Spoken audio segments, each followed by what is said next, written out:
Hello and welcome. My name is Jesper and I work as the head of design and innovation at Houdini. And I'm really excited to have so many of you guys here today and also online.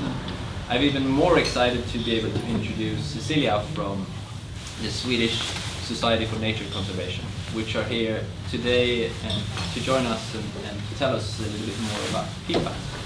And we'll also be joined a little bit later on, or even here, from Malin, who's our materials engineer and working with these questions on a daily basis. So super excited to hand over to Cecilia, and so we can learn a little bit more about PFAS in general. We'll have a small Q&A afterwards, just as she finishes off her presentation. Okay, nice to see you all. It's quite crowded here. I'm Cecilia Hedfors and I work at the Swedish Society for Nature Conservation, in Swedish Naturskyddsföreningen. We are Sweden's largest non-governmental environmental organization, founded in 1909 already. We are a member-based organization with about 220,000 members. And we are also spread all over the country and have 270 local branches. We also work internationally and have 40 partner organizations that we collaborate with. Our vision is a sustainable future on a healthy and vital planet. So, what is PFAS? PFAS is short for per- and polyfluorinated alkyl substances. It is carbon substances where you have exchanged hydrogens for fluor atoms. And this carbon-fluor bond is very, very strong, one of the strongest bonds known. And because of that, the substances will be very persistent. It will be really difficult to break them down. And they also called, because of that, forever chemicals. So, because of the persistence, the amount out in nature will increase constantly, since they won't be broken down. There are more than 10,000 variants of PFAS, and all of them are man-made. The estimated emission, and look closely, it's emission, it's not usage, it's emission. In EU 2020 is about 75,000 tons that have been emitted out in nature and will remain.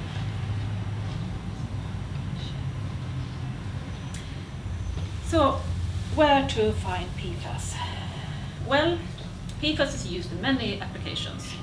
For example, in electronics, like semiconductors maybe, in textile, in building materials, cosmetics, medical devices and medicines, pesticides, lubricants, food packaging.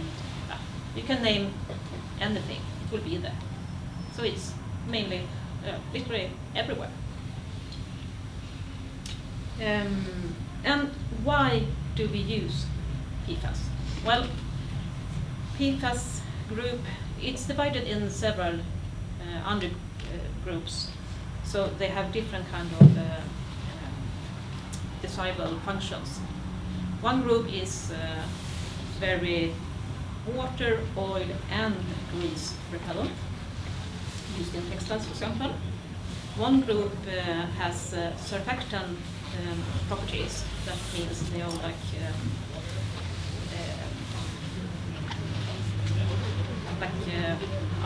dishwashing. So you can use it like in paints. You can use it in firefighting foam and so on. And they are all very resistant to high temperatures.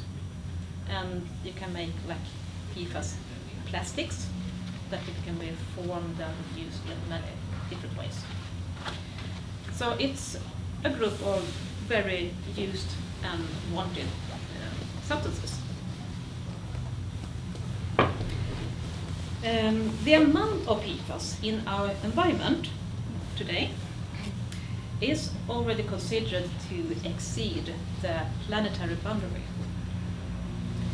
So, and that is because the PFAS levels in rainwater often exceed what the US EPA, their Environmental Protection Agency, has as a limit for drinking water. So it's what you have in rainwater you should not drink. And because of the PFAS mobility and resistant, they are spread all over the world. So there is no place where you are free from PFAS. And Sweden is not an exception. We have a lot of PFAS here. This illustration shows estimated PFAS load in soil. So as you can see, there is higher amounts in more dense areas, dense with industries and cities. There are some hotspot areas like firefighting training sites, waste management areas, and pulp and paper industries. But the PFAS is not only contaminating land, it's also contaminating water. So both lakes, sea, and groundwater is contaminated. And what does this do with the animals and the plants out there in nature? We don't know. And what does it do with us? That I will tell later. But what we know is that PFAS are found in food, and especially in fish and shellfish.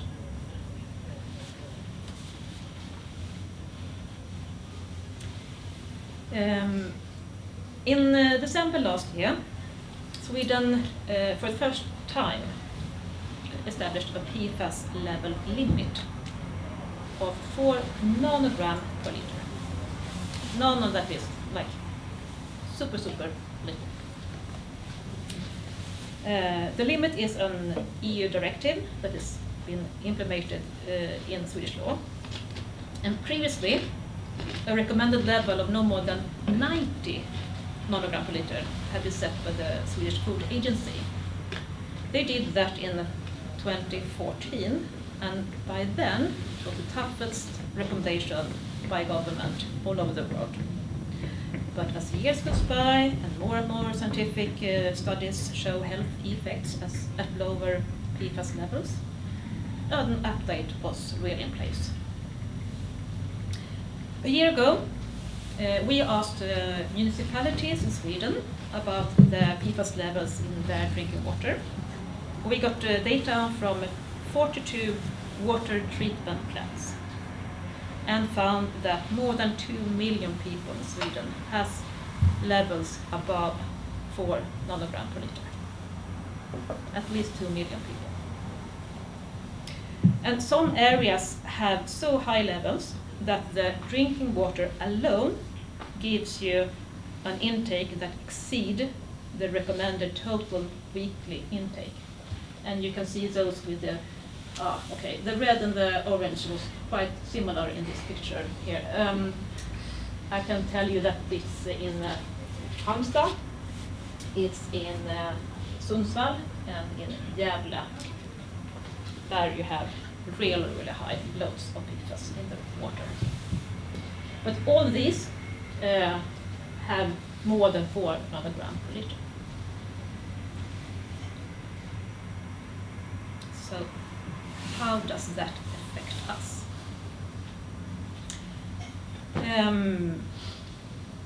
These are effects shown in humans with high certainty. They are thyroid diseases, increased cholesterol levels, kidney and testicular cancers, effects on the fetal development, and reduced response to vaccines. This we know.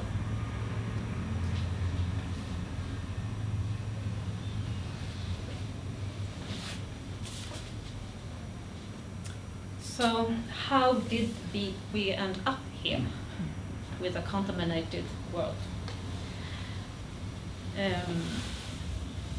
The first PFAS was invented in 1922. And there are 2 companies responsible for the most. It's DuPont that invented what they trademarked as Teflon, and 3M that trademarked Scotchgard.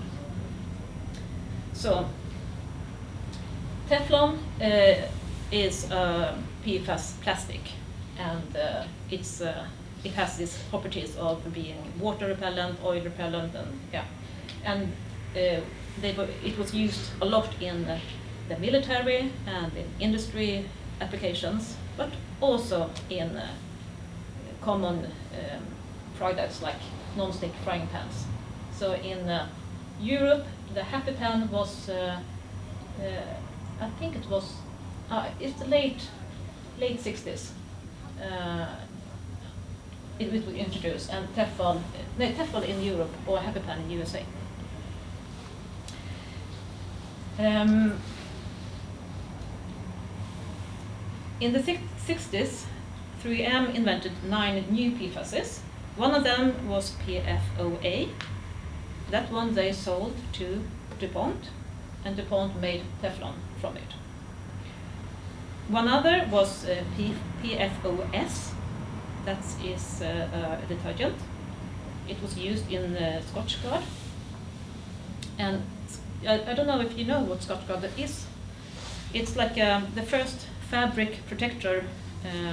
It was used like in a spray. It could repel both water and grease. Used on furniture, carpets, but I guess and shoes, and I guess also clothing.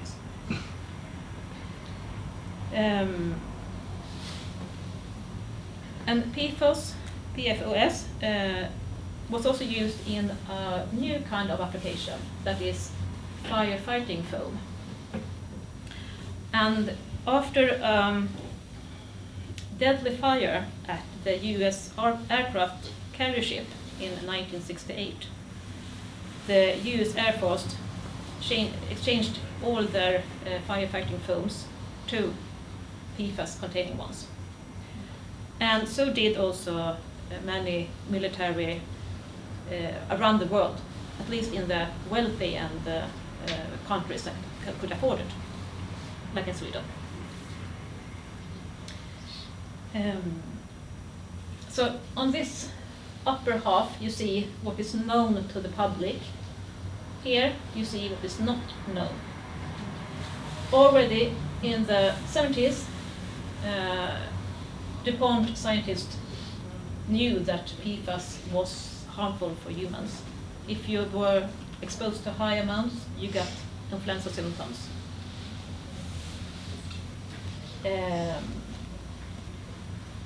Also, 3M knew this, and they found that their workers had high levels of PFAS in their blood. At the same time, DuPont animal tests shows negative health effects. They made tests on mouse and monkeys, for example. The US military, using this foam, they saw negative health effects on animals in their training sites. And in the beginning of the 90s, 1984 I think it was, there were 2 female workers that got malformed babies after have been working as during their pregnancy in the manufacturing plant. So because of that, they removed all females from the production site, and they got desktop work instead. But nothing was said to the public, not even there were no government.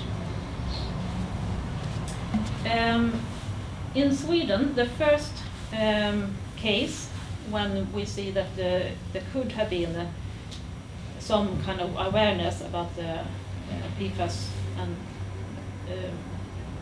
was that the Swedish Rescue Service Agency in 1995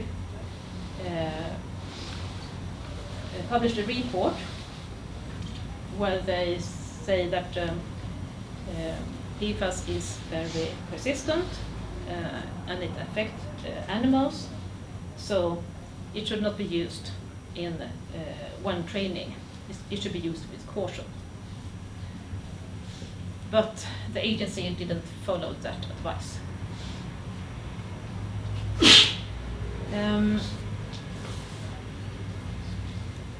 In the year 2000, the US EPA informed 2 Swedish government, the Swedish Chemical Agency, Kemi, and the Swedish EPA, Naturskyddsföreningen, that PFAS is a chemical that is very persistent and that they should keep their eyes open to this. The next day, the company 3M informed that they stopped producing PFAS. So they had known it was harmful for many, many years, but they didn't do anything until it was out in the public. Unfortunately, they just changed the PFAS to another PFAS, equally harmful, we know today. In Sweden, Kemi and Naturskyddsföreningen investigated if we had PFAS in Sweden, and then they were concentrating on the PFAS that US EPA had made them aware of. And they found PFAS in almost all surface areas, surface waters around Sweden, but in low concentrations, so it was no worries. But in 2011, just by an accident, it was found that the groundwater in Tullinge, here in Stockholm, was contaminated by PFAS. It was a student that brought drinking water from home. They should analyze from different areas in Stockholm, and the one that made this investigation didn't suspect it to find any high levels at all. But at this point it was really, really high levels. So they immediately had to close it. In 2012, the water in Uppsala was analyzed. And that's since scientists noticed that mothers living in the southern parts of Uppsala had higher levels of PFAS in their blood than others living in Uppsala. And it was found that one of the 2 wells in Uppsala was contaminated by PFAS. So they had to stop using that well, and now they have a really costly and water treatment plant there. So they reduce the levels of PFAS with active carbon. And in 2013, the water in Ronneby, Blekinge, was analyzed, and that was also just by coincidence. The municipality had some money over, and they thought, oh, maybe we should analyze the drinking water. And they found levels that is the highest ever in the world. Oh.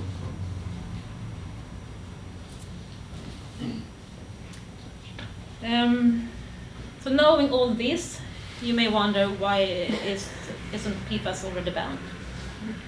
Well, it takes time. Earlier bans, there are some bans, but the early ones are substance by substance. For example, PFAS was banned in Europe in year 2006, and PFOA in 2020, and today, this year, it will be a ban for C9 to C14. It says how many carbons. So 9 to 14 carbons in the PFAS will be banned. And also all compounds that will break down to these PFASs. So there are some hundreds of PFASs already banned, but there are thousands left. And just having substance by substance leads to regrettable substitutions. So like 3M, they changed the formula in this Scotch Guard from PFOS to PFBS. And we don't want that. We want to get rid of all PFASs. So therefore I'm very, very happy that the new proposal from this year includes all PFASs. Also fluoropolymers and F-gases. That means also the ones that are in the form of plastics and those that just evaporate. And there are prolonged adaptation times for applications where there are no current alternatives. So hopefully we will have this ban in place in some years. Pesticides are one group that is excluded because it has another regulation. So because of that, we would like to upgrade the plant protection and biocide regulations to include also a ban for PFAS. But the negotiation is now, and there will be an open consultation March throughout September. And I would really, really appreciate you all to take time and try to answer the questions in that consultation. You can do it both as companies, that would be really, really good, but also as individuals. So please make this ban be.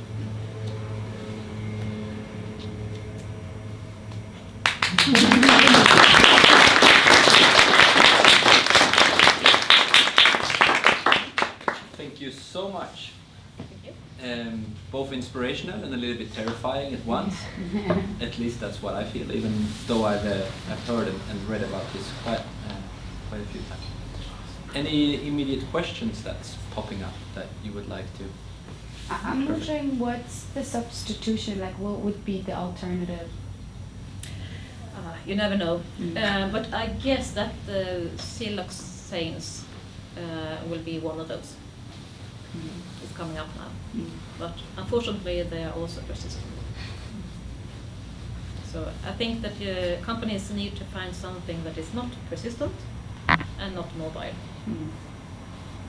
Do you have any recommendations for day-to-day life individuals? What to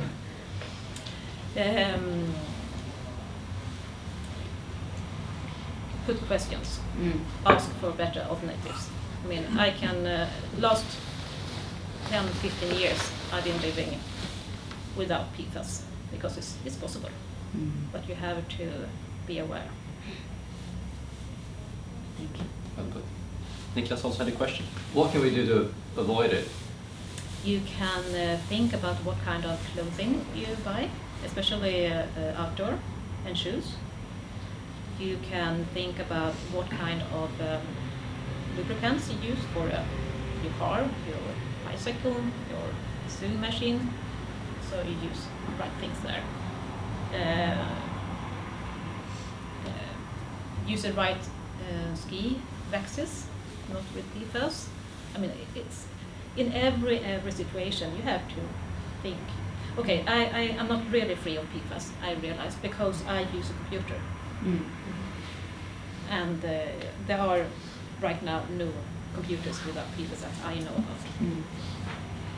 So electronics is, I think, the most difficult area to avoid PFAS. So what about our Teflon frying pans that I've been cooking food in for with my kids? Since they were like, should I be really worried? No, you should not, because if the surface is not damaged, okay, then you can. Questionable. So you should switch it up. No, you should not use Teflon at all. You should use it. There are many good alternatives. But I think really add that never heat it up before you have anything in it. Because in that pop-free project that you and some of us are with, that we could saw analysis of when they put the Teflon pan in an oven, and when it's above 260 degrees, which you get really quick, if there's no oil in it, it doesn't go on oil, but then the PTFE coating breaks down into smaller PFAS substances, which you can take up instead. So that's a like practical advice. Always put in the fat first before you put it on, at least. At least. And what about drinking water? Yeah, that is difficult because yeah, I know that here in Stockholm we have about 5 nanogram per liter, and the new limit is 4, which is quite close, so it's okay. If you go to Gävle or to Sundsvall, Gotland? Gotland, it's some parts of Visby, maybe, but not in general thing, but maybe take bottled water. So bottled water doesn't contain PFAS? No. Not that I know about. No. We have a question in the back. What's the common name if you look at the label? What should you look for? I mean, you can only find it in like cosmetics, because in cosmetics you have to have like the ingredients, and then you can look for fluoro, perfluoro, something fluoro. but if you feel that it's fluor or Teflon or something, you shouldn't use it. You should not use things that are too good to be true. Okay. That's just yellow signal.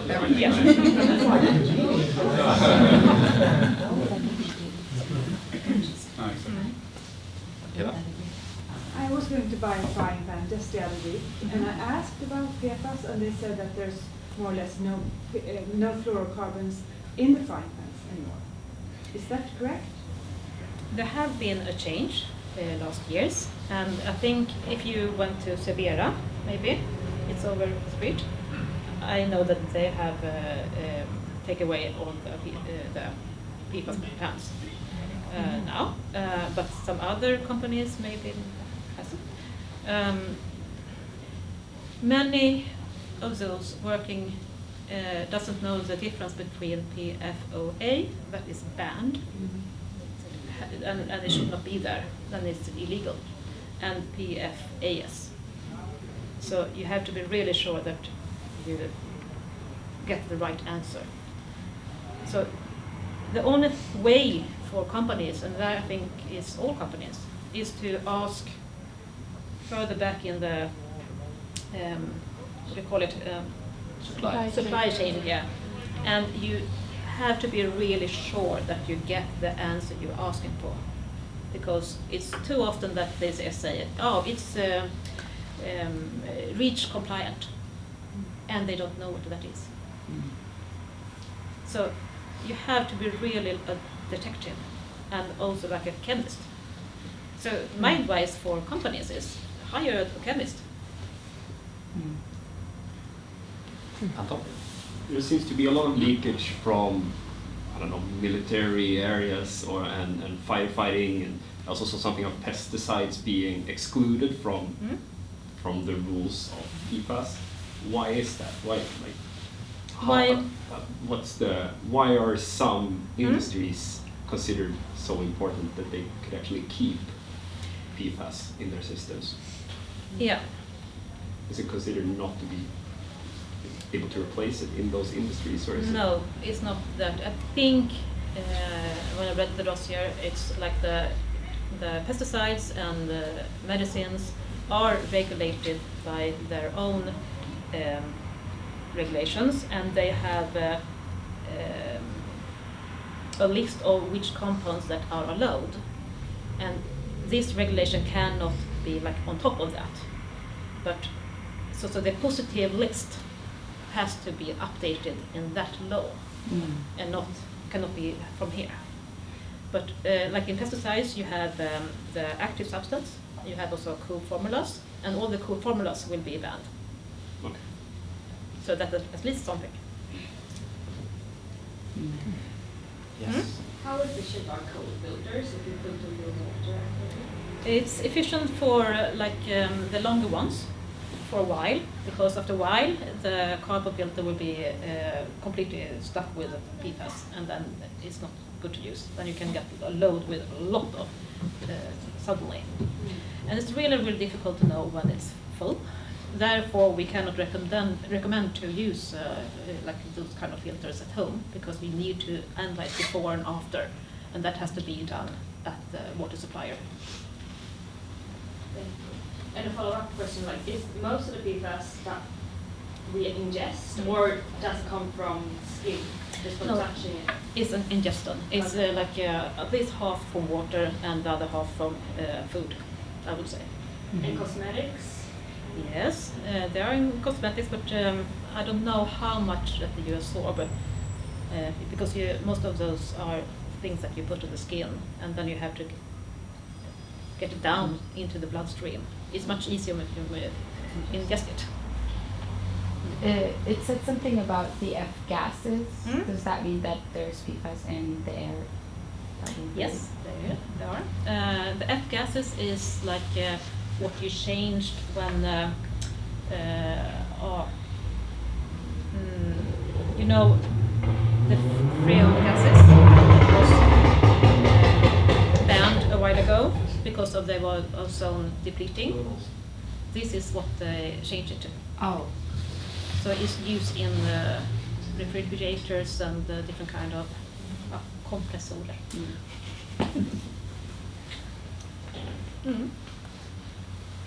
Any other reflections?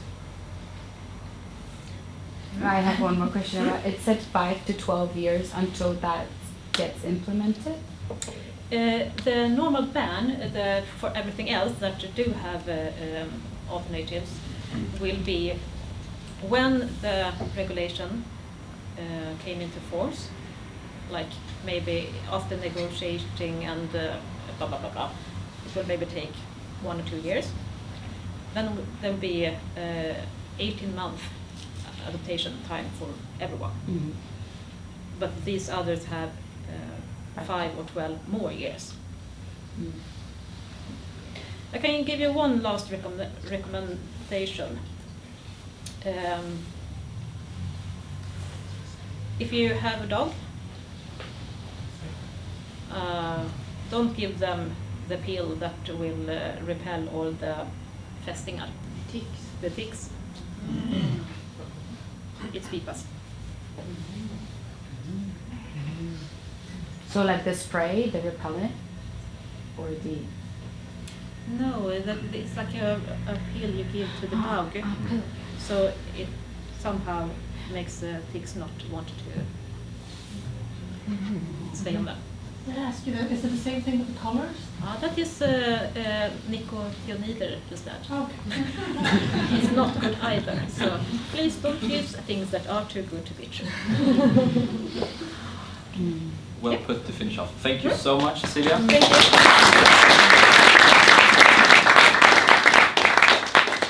I would then like to introduce to you Malin, who's our materials engineer who works with projects like this. So, like Jesper said, I work with everything concerning our materials at Houdini. And to give you a brief just introduction where within our segment, within the outdoor industry, where you find these substances, it's normally either used as a water repellent treatment or a treatment onto the fabric that will repel water and grease and very efficient if you want something that doesn't get wet. Or you can use them in membranes if you have a shell layer, normally a 2-layer jacket or a 3-layer jacket. They can be used within the membrane. So you have that as well to be concerned about. But then looking at us as a brand, why should we care and why should we be concerned about this? And I think the easiest way is to look at our core values and our vision, that we don't want to use anything that in the end will harm the environment or that will have a negative effect on society or the environment, like these chemicals do. So going forward to some milestones in our journey, we have been working with sustainability questions already from the start, but going to specifically chemicals and PFAS. So in 2013 we started to phasing them out from our supply chain, our products. And already from the beginning, when we started making shell layers, we chose to not have a membrane in them that contain PFAS. So we use a polyester-based membrane instead.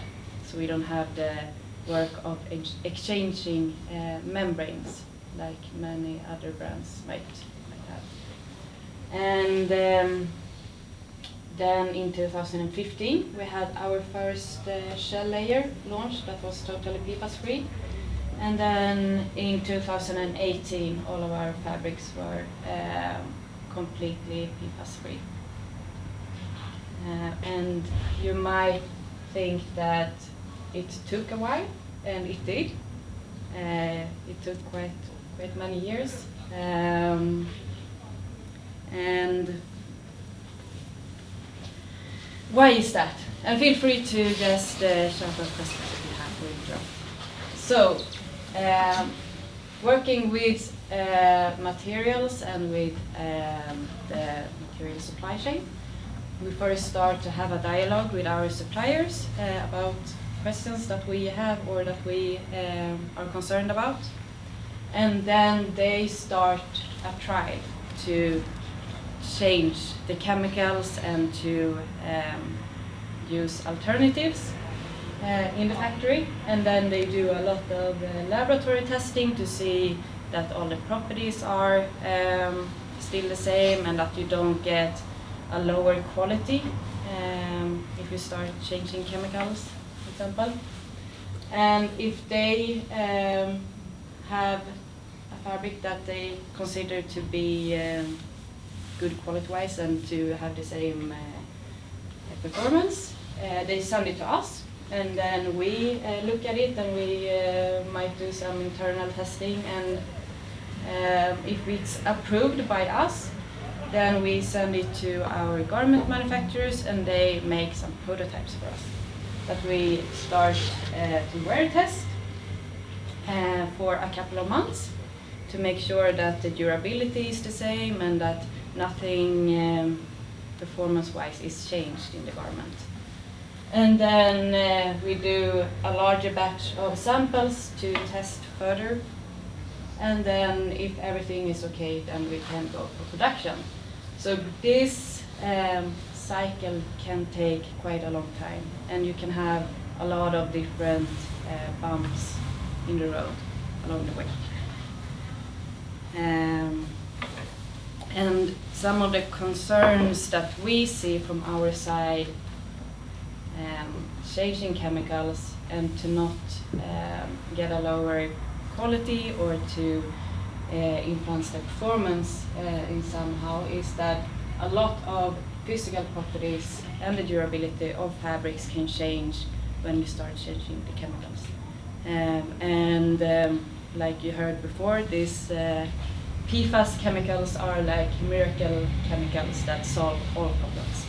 So if you add them, you get better abrasion, you get better healing performance, you get water repellence, and so on. So you get a lot of properties that is really, really good and that is wanted within, especially the outdoor industry. And if you remove them, you can start having trouble with abrasion or with tear resistance and so on. So a lot of different physical properties of the fabrics can change. Also the appearance and the hand feel can change. That you get a different hand feel on the fabric when you start changing the chemicals. Also the expectations that our end users have and the care of the garments we need to communicate, this is how you need to care for your garment. If you remove these chemicals, then you need to perhaps re-impregnate and you need to care for the garments in a different way, or maybe care for them more than before. So the communication is really important, both to end users but also the communication within the supply chain to make them understand why are we doing this and why are we removing these chemicals and why do we not want them in our supply chain. And then looking ahead, so this is a constant work that we are doing. Even though we have removed all the PFAS chemicals from our fabrics and our products, we still are testing for better alternatives that are even better for the environment than the ones that we might use today. And it's kind of a tricky area, because a lot of focus has been put on PFAS chemicals and that they are bad, but the alternative is we want to know that the ones that we use are not just less bad, but that they are actually good. So that's something that we constantly look at. Together with industry partners and other research organizations, of course, we are part of a lot of projects to both encourage others to remove PFAS from their supply chains, but also to look at new ways within both the textile industry but also other industries. The communication with suppliers and to educate them where they should maybe where they should put focus within their chain, because you can find these chemicals in a lot of different areas within the chain. So in the machinery you might have PFAS, and in a lot of other like hidden parts of the chain. So not only the visible ones. And of course developing the technologies and the alternatives that are used. And then I think it's a lot as well to maybe change the mindset both within the industry but also for us to look at water repellents differently, and what performance do you need and how can we make fabrics that don't have any treatments at all but still have a good built-in water repellency instead. Working with materials that might be more water repellent than others, together with structures and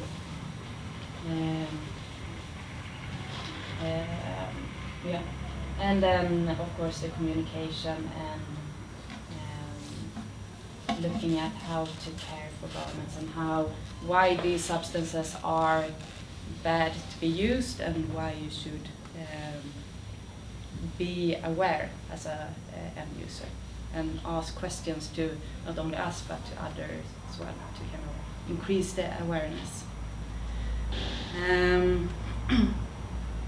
And like I said, this is a constant work we are doing, removing chemicals, and that is because of everything we do, we want to do in partnership with the nature. And even though the technology is really important and we need to find new ways and new technologies, the nature should always be in mind, and everything we do should be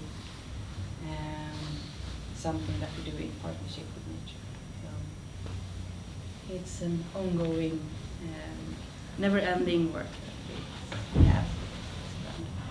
And that was what I wanted to share to you.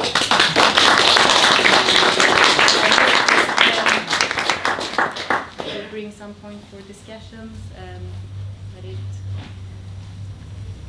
Thank you so much, Malin, for sharing an example of how it can be done differently. Do you guys have some more questions that you thought of before? Cecilia is still here to answer some of those, or if there's some more questions towards Malin or the team? Fire away. I have a sort of really technical question about specifying requirements for materials and stuff like that. I'm working at the Swedish Defense Material Agency, and we are working, in the military sector. Just like someone talked about the military, and like that's just one point about the military. I think that you're talking about life-to-life combat. I think that's the biggest thing like people focus on, and that's what you getting money from the government to fix. So, and the regulation is so hard on all the explosions and stuff like that. So there's no time or money to figure it out. And there are some regulations about and here's more like my question, like they're telling us that we should focus on like make the products recyclable. So they always have a requirement, they need to be recyclable. And then you're getting some stuff from the suppliers, and it says like, yeah, you can recycle this, and then you look at the actual sheet. 1 out of 7, like on the scale, 1 is the most recyclable and the 7 is the least recyclable. It's always on 7. And so, okay, you can almost recycle it, but where do you actually recycle it? I mean, it's easy to specify that you should recycle it, but where and how do you actually recycle the thing? And do you burn it all? I mean, is that recycling, or how do you work? How do you work with this? I mean, you're closer like a company that works more toward nature. The militaries, it's harder. The 7 wouldn't be on our scale. Yeah, but the 7. The burn wouldn't be there. You should at least be better than 7 in the military. But I mean, you probably are much better. Yeah. So nothing is burned. We actually save everything that we get in for recycling from end users in our warehouse, and there we have it sorted. So we have recyclable polyester garments, and then we have the wool garments and so on. So we have them separated, and then we are working with a couple of recycling projects. At this point, we have done 1 shipment because we need to gather quite a lot of garments to be able to send them to make it like worth the shipment recycling. But I think also since we have been designing for circularity almost since the beginning, we have had the mindset of not adding materials or mixing materials that will not be able to be recycled. So I think that's I think that is kind of the key of making recyclable garments or products, that you kind of design for it from the beginning. Yeah. So how much do you have in mind that people are going to throw it out in the regular trash, and how much do you have in mind that people will give give it back to? We hope to inspire them to bring it all back. We know that's not the truth if you look at on how it's going on a societal level, but we also feel that our end users are really informed. They take really solid choices in general, so we believe we get a lot of products back. We were a little bit worried when we first set up the recycling boxes because nothing really came back, and then we realized a few years in that was because the garments were still in use, which was given one, but it's nice now to see that it's quite a big portion, usually from the ones that are handed back as recycled. We get some from claims, but more often than not we are actually able to repair them or to remake them into something else, so the resource can continue into something else. And to the one I was referring to before, the sampling batches for recycling today, if you look at on the chemical side of synthetics, there's tons for a sampling batch, and if you look on commercial scale, it's really a lot. Since ourselves not really being at the scale of that yet, luckily, in regards to getting products back, we're still collecting for the upcoming months. But some of it is compostable also, right? Yes.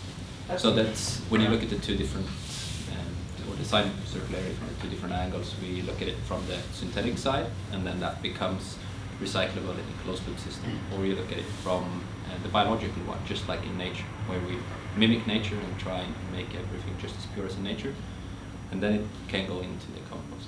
However, it's much better if we recycle it first, so to continue to go from one garment to another garment, or even to a couch, and vice versa, but to keep it pure all the way, and then bring it back there, just to be aware of the energy efficiency. Yeah, I'm just curious about how is the business in general. I mean, you're really at the forefront working with these questions. How are you the only one, or are you driving the question ahead? Where are the other outdoor brands within this question? For PFAS or for recyclability? Yeah, PFAS, first, but also like in the whole like no chemicals, recycling things. I mean, the whole thing.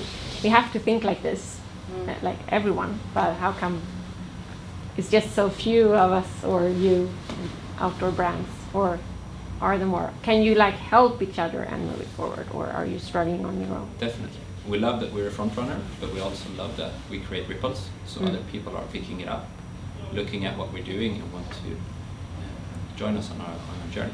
And the more we can help each other, inspire each other, and take action from where we are and move forward, the better. So we're working in industry coalitions and also just with friends and industries within the industry. We have this internal saying, which we like to use externally, which means, or says, please copy us. And it really is about sharing the knowledge of where we are to make sure we can achieve as much as possible. Because as we all hear, as we all see, we're quite far down this cycle, and if we should try and reverse that and make it into something good, we need to do that quickly, and we need to do it together. And often you also get a lot more power if you are many to kind of raise your voice than being alone and shut up. So. Yes. And how have your suppliers reacted to your PFAS requirements? And have you also understood like that other customers maybe are now using PFAS because of the innovation maybe? It's in the beginning, I don't think they ever reflected on what they were using and why it would be bad and why we would like to change. Because then it was like by routine, they just treat everything with PFAS, and that's like how they have done it. But then it slowly started changing,